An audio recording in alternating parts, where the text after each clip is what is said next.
Every Thanksgiving, my sister dumped her 5 kids on me until I changed my locks. She had no idea I was done playing her game.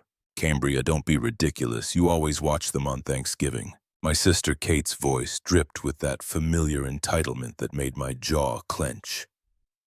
I gripped my phone tighter, staring out my apartment window at the Chicago skyline. Not this year, Kate. I have plans. Plans? She laughed. That sharp, dismissive laugh I'd grown to despise. What plans could possibly be more important than family? My own life, actually. Find a babysitter. You're being selfish. The kids are already asking for you. I hung up. My hands were shaking, but not from fear. From years of suppressed rage finally bubbling to the surface. Hi, I'm Cambria. Today I'm going to tell you the story of how I finally stood up to my entitled sister and reclaimed my life. But before I continue, please like, share, and subscribe to hear more stories like this. I'm 36 years old, single, and I live in a comfortable loft apartment in Lincoln Park, Chicago. I work as a marketing director for a tech startup, which means I spend 60-hour weeks building campaigns and managing a team of 12 people. My job is demanding, my schedule is packed, and my time is valuable. My older sister, Kate, is 40 and has 5 children. Grayson, age 12, Harper, age 10, Nukes, age 8, Penelope, age 6, and little Beckett, who just turned 4. Yes, 5 kids. Her husband, Dalton, works as a pharmaceutical sales rep and travels 3 weeks out of every month, leaving Kate to handle everything alone, or so she claims.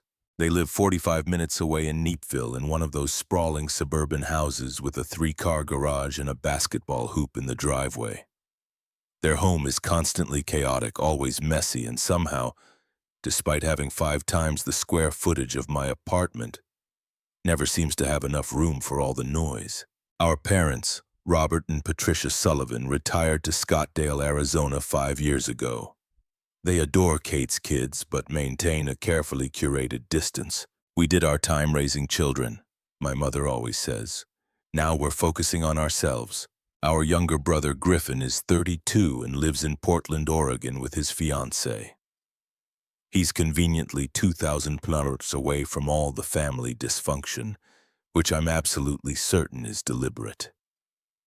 Griffin video calls for birthdays and major holidays, expresses vague sympathy for my situation, and then returns to his blissfully drama-free West Coast life.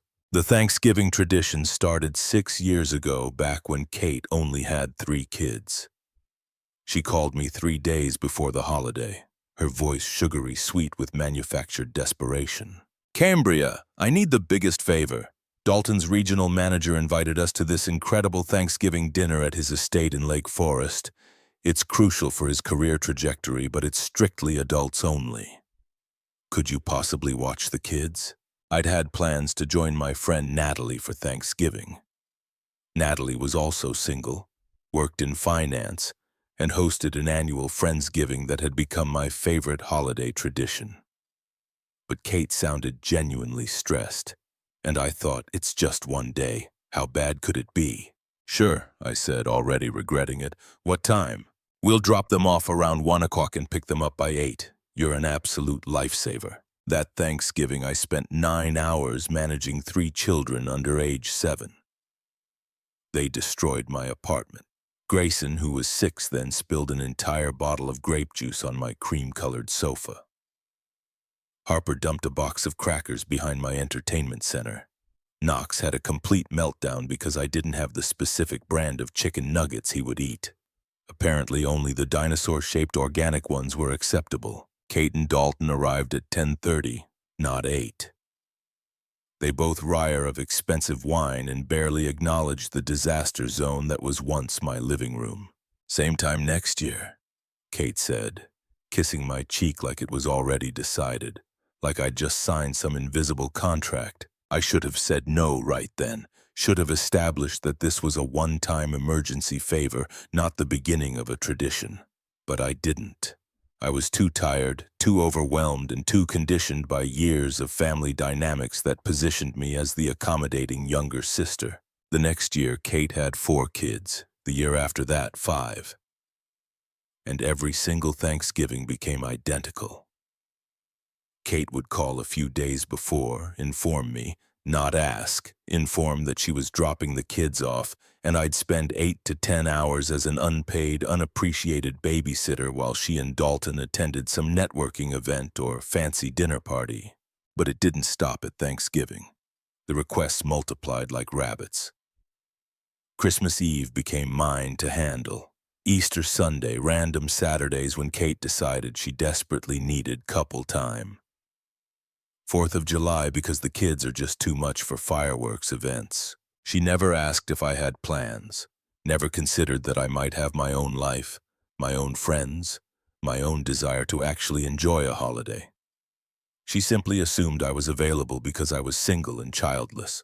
"You don't have kids, so you have all this free time," she'd say, as if my life was just empty hours waiting to be filled with her children's demands. My friends noticed. Natalie stopped inviting me to things because I canned so frequently. "I understand your sister needs help," she said one night over drinks. "But Cambria, when do you get to have a life?" My coworker Lauren was more direct. "Why do you keep saying yes? She's completely using you. She's my sister. Family helps family. Family respects family. There's a difference." But I kept saying yes, kept rearranging my life around Kate's convenience, kept swallowing my resentment and exhaustion because saying no felt impossible. Because family is family. Because good sisters help each other. Except it wasn't helping each other. It was me giving endlessly while Kate took without gratitude, without reciprocation, without even basic respect for my time. This year, everything changed. It started in mid-October when Kate called about Thanksgiving plans. She didn't even bother with pleasantries. "So, same arrangement as always. We'll drop the kids at your place around noon this year. Dalton's boss is hosting this huge thing in Evanston and we absolutely cannot miss it." Something inside me snapped. Maybe it was the assumption in her tone. Maybe it was 6 years of accumulated resentment. Maybe I just finally had enough. "Actually, Kate, I'm doing something different this year." Silence. Then, "Different like what?" "Like having Thanksgiving for myself. Maybe going out with friends, maybe just staying home and relaxing.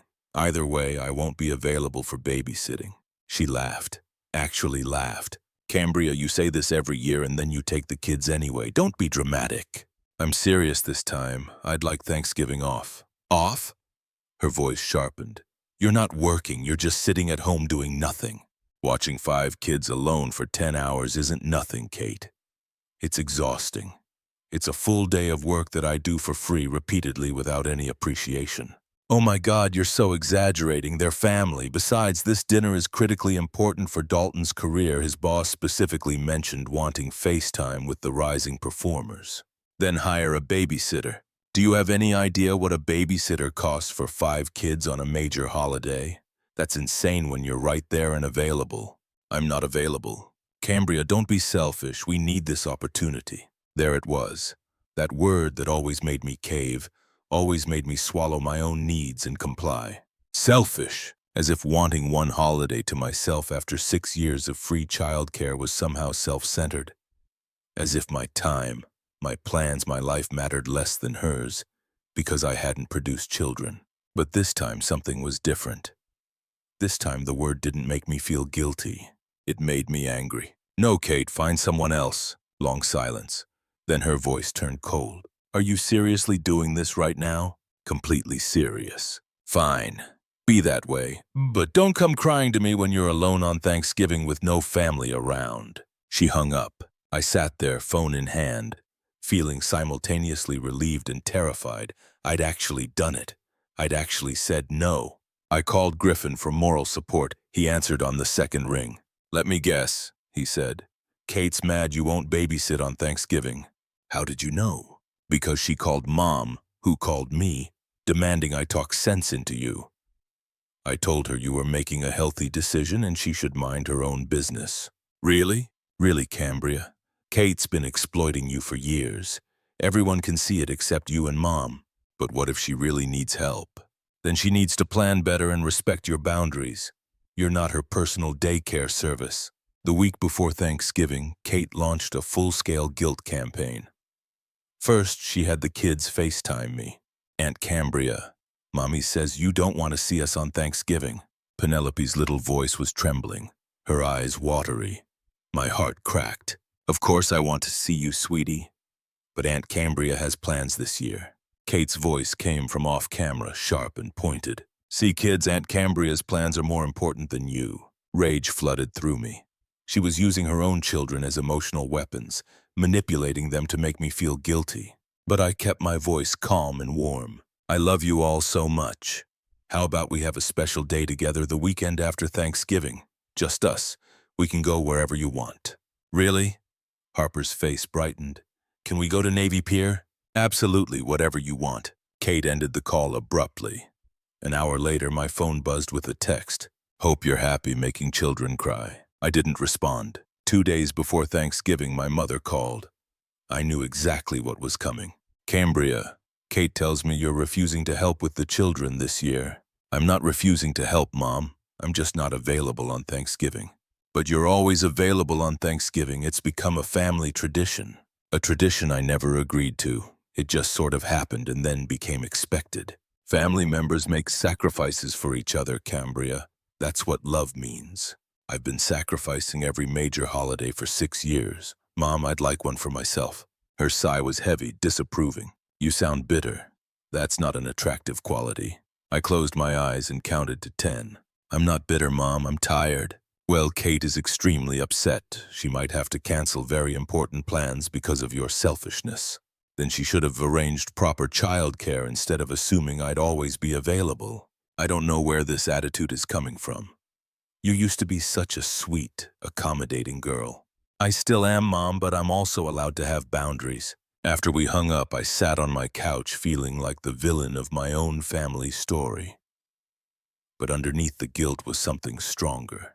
Determination. I was done being taken for granted. The day before Thanksgiving, I was in a meeting at work when my phone lit up with a text from Kate. Kids are excited to see you tomorrow, dropping them off at noon as usual. I stepped out of the conference room and called her immediately. Kate, I already told you I'm not available. Oh, I thought you were just being moody. You'll get over it. I'm not being moody. I have plans. I'm going to Friendsgiving at Natalie's. Cancel them. No. Cambria, don't be ridiculous. And there we were, right back where we started. Except this time, I wasn't backing down. Kate, I'm not taking the kids tomorrow. I've told you this repeatedly. Find other arrangements. What arrangements? It's the day before Thanksgiving. Every babysitter in Chicago is already booked. That's not my problem. You've had weeks to figure this out. My problem? Her voice rose to a near shriek. After everything I've done for you, what have you done for me? I interrupted. Name one thing. One single thing you've done for me in the past 6 years. Silence. You can't, can you? Because you haven't done anything. This relationship is completely one-sided. I give and you just take. You treat me like free labor, not like a sister. I can't believe how selfish you're being. These are your nieces and nephews. Don't you love them? Of course I love them. That's not what this is about. This is about you respecting my time and my boundaries. We have to go to this dinner, Cambria. It's not optional. Then pay for a sitter. I'm sure there are agencies that handle holiday care. I'm not paying someone $200 when you're perfectly capable of doing it for free. And there it is. That's exactly the problem, Kate.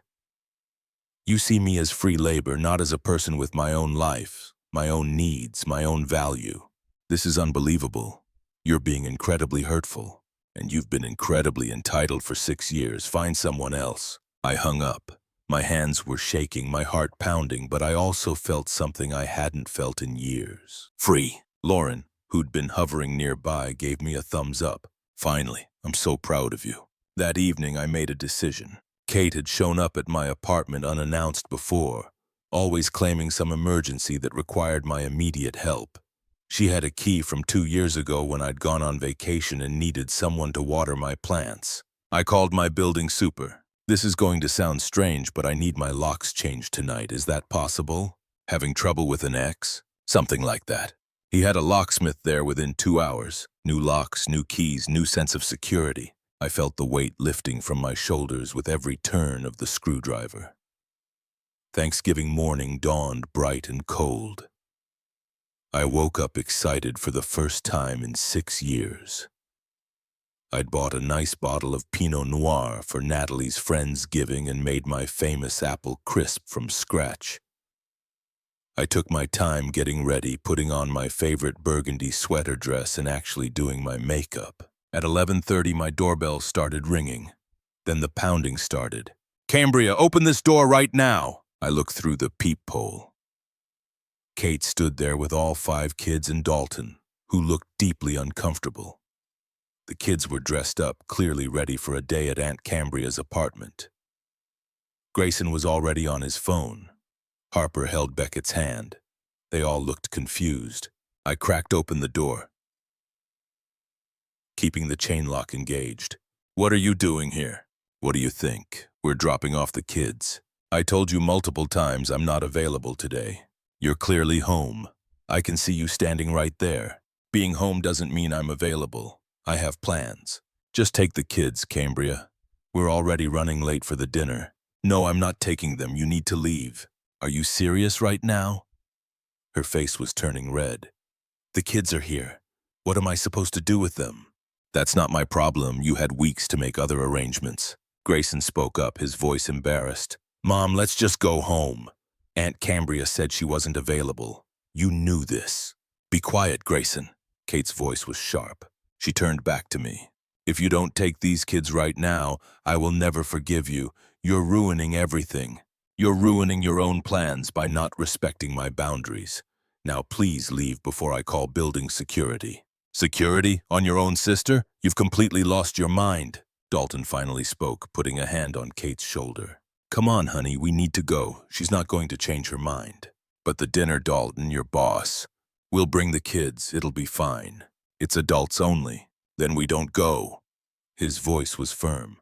"Cambria made her position clear weeks ago. This is on us for not believing her." I was surprised to hear Dalton take my side.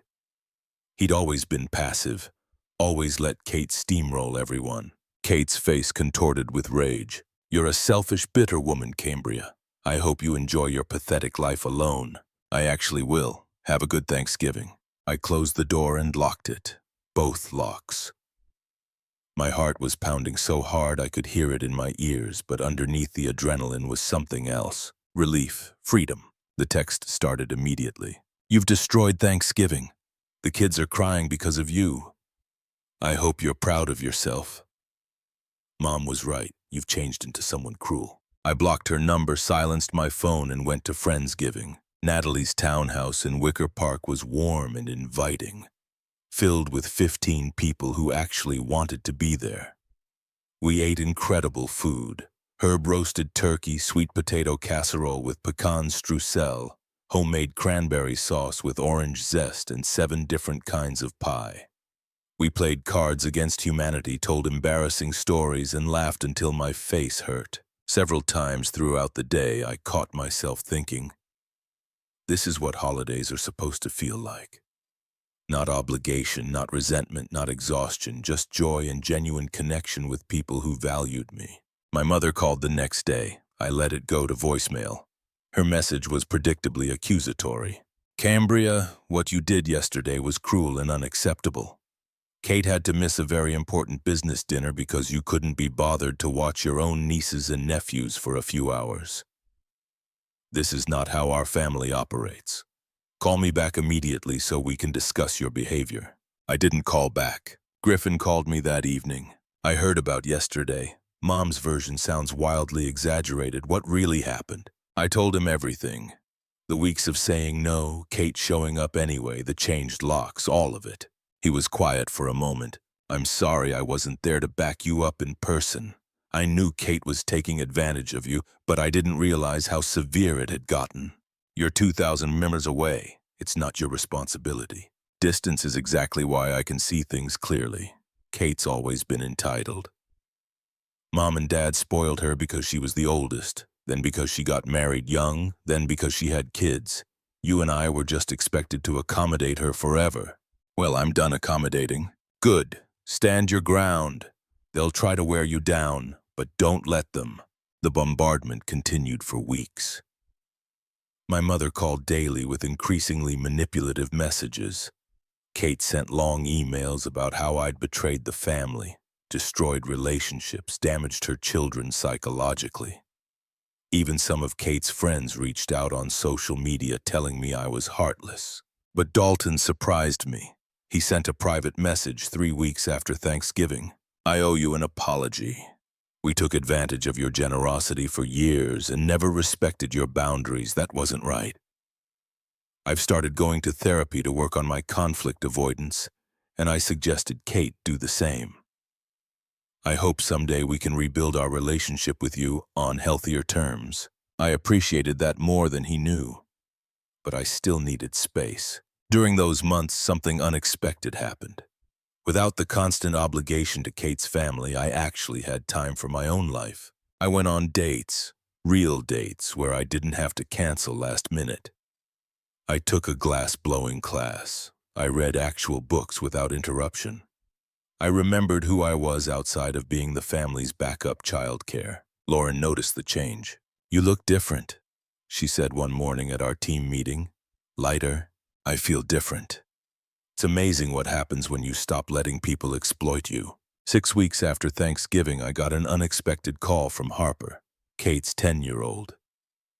She'd called from her own phone, not her mother's.